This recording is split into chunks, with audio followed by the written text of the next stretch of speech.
In this video, we are going to discuss how to write an equation if you're given the graph of a trig function. Now, for this one, we're supposed to create a cosine function. It helps to take a glance at the general model, which looks like this.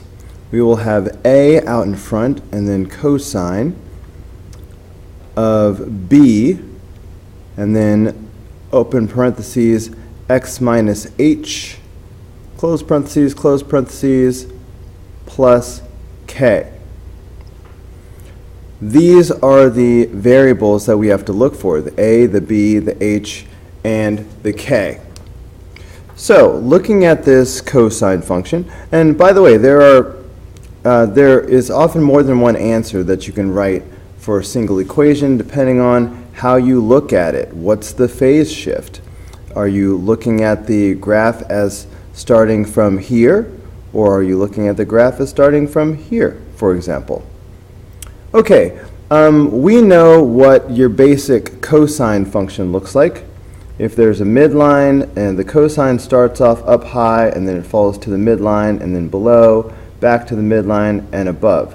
Now that looks sort of like a V, but we know that the cosine function does this type of thing. Okay, that would be a cosine with a positive leading coefficient, unreflected. So one thing I could do is I could imagine my cosine function starting here and ending here. All right, that would be an unreflected cosine function. So that's going to be a positive a value if I look at it that way. So the next thing I need to determine is what is the a value going to be. I need to talk about the amplitude. Well, let's look at the range. Look at the high and look at the low so we can determine the midline. This has a height of 5 and it drops to a low of -3. So we're going from 5 down to -3. Can you see what that total distance is from 5 to -3? I'm hoping you can see that that is a total distance of 8 units. So that means halfway would be 4. So starting from 5, if I go down 4 units, 1, 2, 3, 4, then this should be the midline. All right, half of the range. So the midline is right here at 1. By the way, that gives me the k value. So I now know that my k value is going to be 1.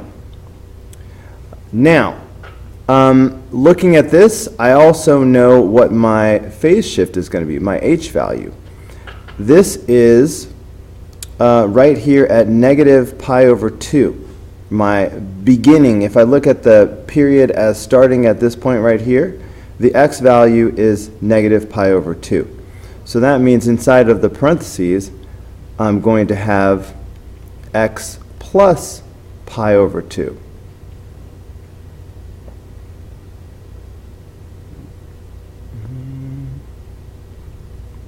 Okay, so here's what I have so far.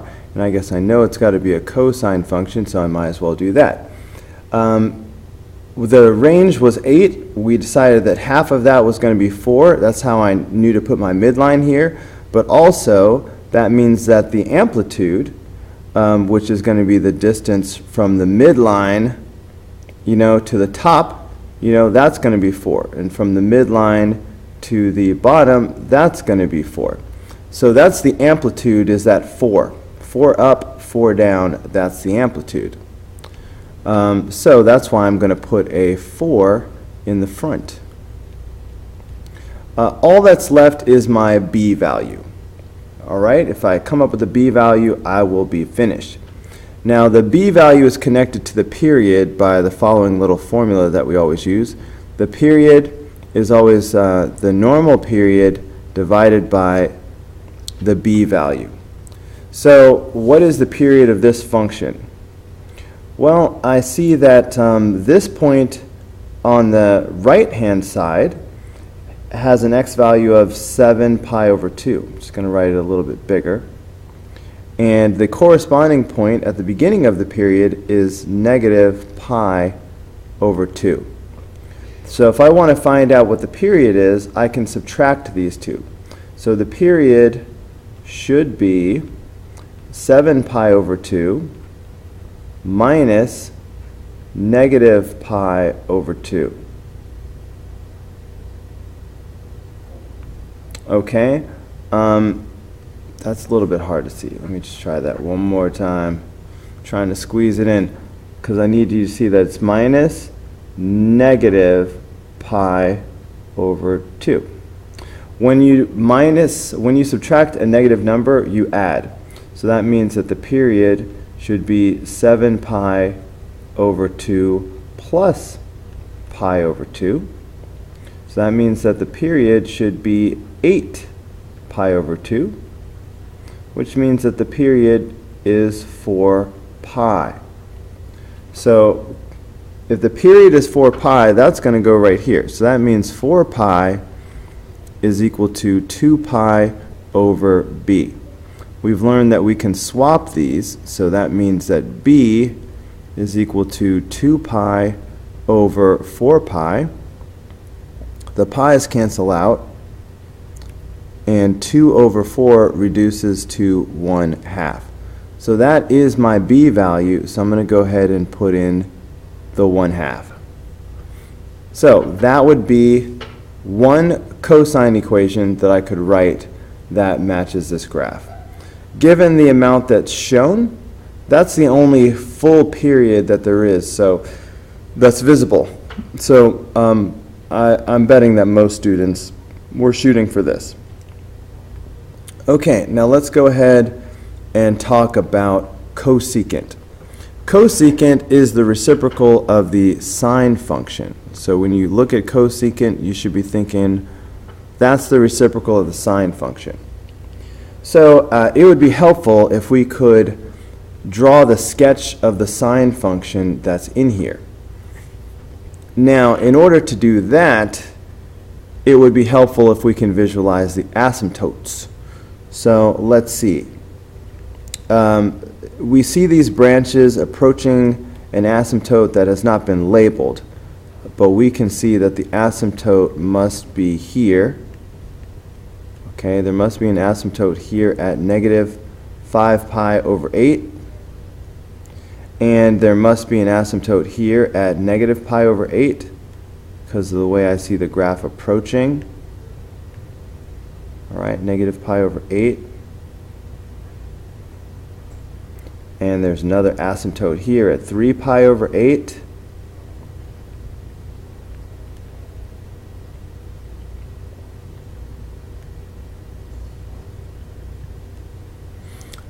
Okay. Now we also need to visualize where the midline is. Looking at the bottoms of these branches, well, the tops of these branches, the midline should be halfway between the bottoms of these branches and the tops of these branches. So that means the midline must be right here. All right, I had to draw that in myself. Now that's halfway between 0 and 1, so of course this is 1/2. And that's going to tell me the k value. That's going to be the value that goes at the end of the equation. We should have plus 1/2 at the very end because of that midline. But I will come back to that. Now, I'm going to need the sketch of my sine function so I can write the equation for my cosecant function.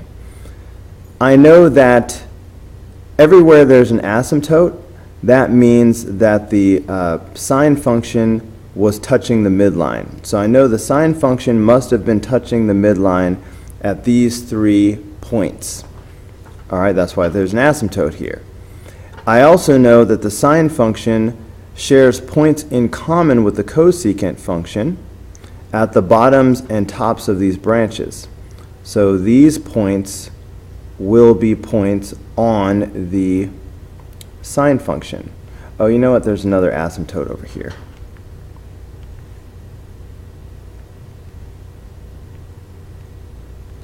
another asymptote. Okay, so that is another point for my sine function. So all of these pink points are on my sine function. So this will help me sketch the curve, the sine function curve, on which the cosecant was based.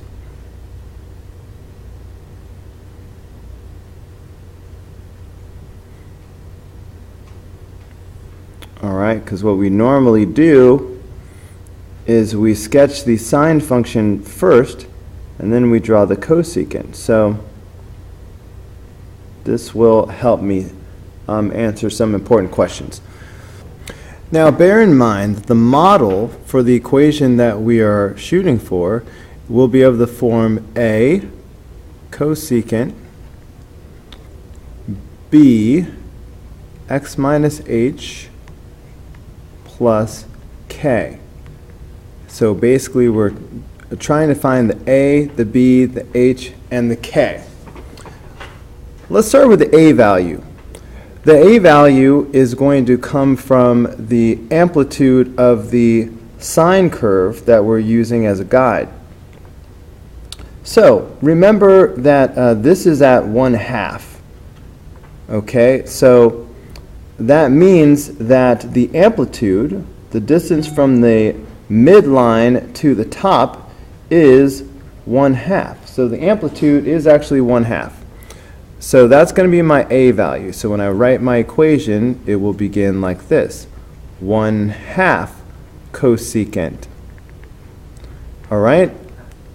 And when I'm looking at this curve, because cosecant is the reciprocal of the sine function, I'm going to be looking for the sine function. Where would a sine function begin? And I have some flexibility, but from what I'm seeing, if I look at this point as the beginning of a sine curve, here's what one period of the sine would look like.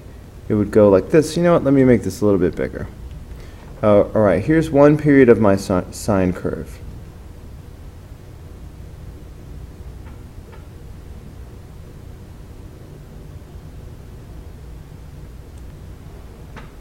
All right, so that is the period that I'm going to focus on as I do the rest of this problem. So looking at this period, this is the positive version of the sine. It goes up first. So I will leave it a positive 1/2. Now it's time for the B value. The B value is related to the period of the function. So the easiest way to find the period is just to subtract. If I look at the end of the period and the beginning of the period, I see 7 pi over 8 at the end, and I see negative pi over 8 at the beginning. If I subtract those two, so 7 pi over 8 minus negative pi over 8, then this is going to give me the period. When you subtract a negative, you add. So this would be the same thing as 7 pi over 8 plus pi over 8. So this would be 8 pi over 8. So the period is pi. Now the period does not show up directly anywhere in the function, but I use the period to find the B value according to this little equation. All right, we know that the period is always the normal period divided by the B value. Okay, so since the period is pi, then this becomes pi equals 2 pi over the B value. I can swap these, so I will get B is equal to 2 pi over pi. The pi's cancel out, and I find out that B is equal to 2. So now I know my B value. B is 2. So that's why I'm going to put a 2 in right here. All right, now it's time for the phase shift. The phase shift can be seen if you look at the beginning of the period. If the beginning of the period you're looking at is anywhere other than the y-axis, then there's a phase shift. So this period begins at negative pi over 8. So I know that I have a phase shift of negative pi over 8.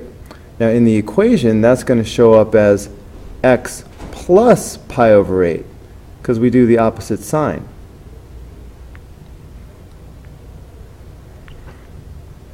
So that's just going to leave my k value. That's the vertical shift, and I can see that if I simply look at the midline. And again, this is at 1/2. So that is my vertical shift, so that will be my k value. So I will simply put plus 1/2 on the end. And that's it. That is how you write an equation given the graph of a cosecant function. I hope this video was helpful. I will see you on the next video.